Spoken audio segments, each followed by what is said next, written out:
That's the intro music. Yeah! Woohoo!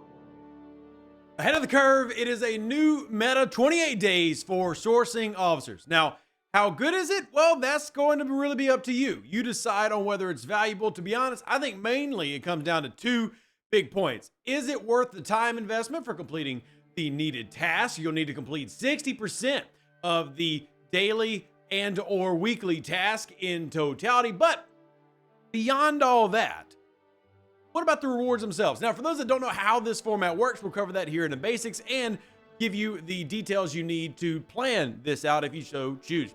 So you're trying to earn this currency by doing SLBs, SMSs, etc. right here. Now, this is supposed to be a brand new 28-day meta that's going to be repeating, so this currency does technically roll over. However, it should be noted that you can only hold 6,000 of that currency at any given time, and the recruit chest that is connected to, the Admiral's Officer Recruit, does have a 28-day cooldown. So if you do obtain the 6,000, you need to spend it. But what do you get? So if you complete the ahead of the curve, you will then be able to go right here that I just showed you. You get a full epic officer. So 1 month of consistent work, not 100%ing every event possible, but completing a majority of the ones that do apply will then give you one of these officers. You can't pick, but the RNG might be favorable. Maybe you get Phlox, or maybe you end up with, Card Dwarf.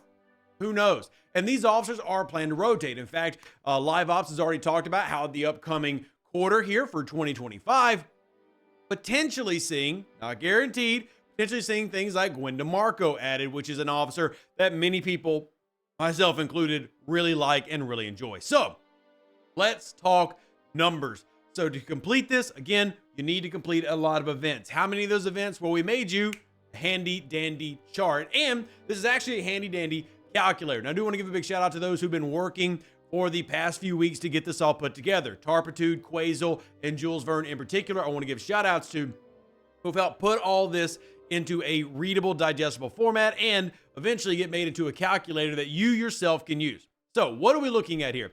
Now, I do want to point out that different players will have different point requirements, but you'll be able to select what you're doing here. The basic premise behind this selection, I was talking to Jules Verne about this morning, is focusing on things that aren't parts, aren't resource spend, so aren't the mat spend events, ignoring those, ignoring the artifact ones for the most part, and focusing on every weekly event except the weapon event, because of the directives needed to constantly complete that are not feasible to do it literally every week for a pure free-to-play.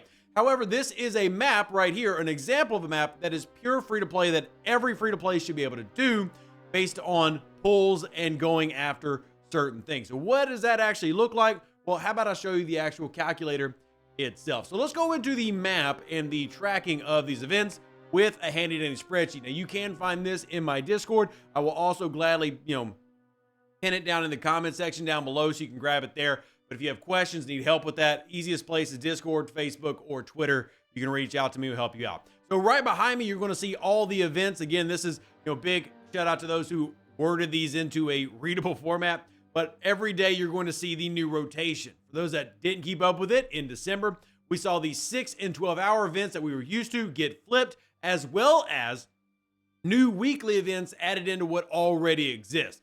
So some of these don't count. One thing I do personally gripe at is that Cosmic Cleanup does not count here. And I think scopely it should. Sure, it's only one event adding to the list, but no reason Cosmic Cleanup shouldn't count if all the other main new weekly events are indeed counting. But back to how this works. If you have this list, you will need to make a copy if you want to use the calculator. So at the very top right, you'll click File, hit Make Your Own Copy, save it to your Google Drive, and that way you can manipulate the calculator over here. What does the calculator exactly do? Well, I'll show you a visual based on the master copy here. You see we have a lot of these things selected. So if you were to select a particular event, let's just say that I am going to do the weapon event 1 week, you can see my points goes up from 11,800, which is actually what I need to get is 11,800, goes up to 12,100. That way I can know when I can subtract, add, etc. in there. Maybe I am going to do the artifacts event that week, meaning that's going to give me 100 points through this one. SMSs giving 100, weeklies giving 300 each. Then I can make adjustments based on, okay, well, if I do artifacts this week, that means the next week I don't have to do maybe this FC event. So all these are things that keeping track of so that you can try to be the best that you can be and the most accurate you can be. I'm gonna go ahead and unclick those so I don't have too many clicks up. I'm just going to have to hit the undo button on all that. But main thing I wanted players to be able to do is, number one, see what the events are. Number two, be able to calculate what works for them. What's going to be the most advantageous path, or even just the most consistent path to go after. I think that is paramount for a lot of players to figure out what works for them. And for me, that means I'm not going to be doing the building and resources one. I'm not a big fan of the mat spins because I don't feel like these give good rewards. I'm just not a fan of them. I don't want to participate in that. However, that doesn't mean that I won't naturally do that on some days. For example, if there comes a day on a Saturday, like a Sunday, see this NSEA is tied up with it. You see it's on a Sunday right there because we know the swarm is on a Sunday. Well, maybe I will do a mats spend on that day because of an SLB that is already existing. It really comes down to what's going to be effective for you and how you decide to plan out your week so that you can then go after these rewards. And again, all this to come to the conclusion of a greater overall meta to unlock the officers that you see behind you. And these are already advertised as being rotated so that you can try out new ones. Again, you can only hold 6,000 of this currency. So you cannot hoard this for long term unless you're willing to simply not gain any more. So if you sat here and had 6,000, you might as well spend it now if you know you're going to complete this event again. Or if you're like me and you're simply going to be very passive and you get what you get, then simply add up to where you are. But keep in mind that when you pull this chest, it does have a 28-day cooldown, meaning you will have to wait about a month before you can make the pull again. So whether you want to save for new officers that may get added, or whether you simply just want to wait it out and go for it anyway. Bam. Get you your Picard Hue, or in this case, Picard Worf. I'd love Picard Hue to get it in. By the way, Scopely, if you're looking for recommendations. Now, I will say that overall, I still personally find this a little lacking.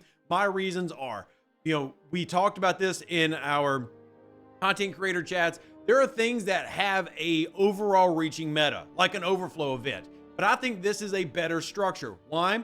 Because with the ahead of the curve, you're expecting to complete that throughout 28 days, and there is no incremental bonus. Whereas here there is. Sure, maybe you don't get the overflow completely, but even if you don't, you're still getting Platinum, Premium Recruit tokens, Officer Shards at various milestones and tiers. Same thing with the Battle Pass. Even if you don't make it through all of these events, you're still going to come back to these right here, and you're going to get things at various milestone points.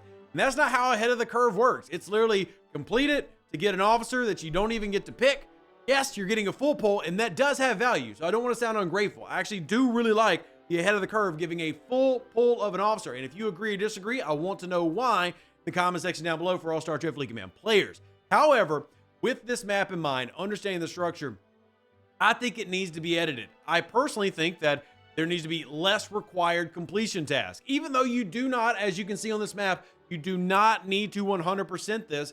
You do not even need to do every weekly event. You can pick and choose what works for you, which is the whole point of the volunteers making something like a calculator so you can see how can we get to the point total we need to get. Because for example, some of these events will be more difficult if you're below level 40 in some instances or above level 40 in some instances. Some things are easier to do than others. This allows you to format it to you as a player.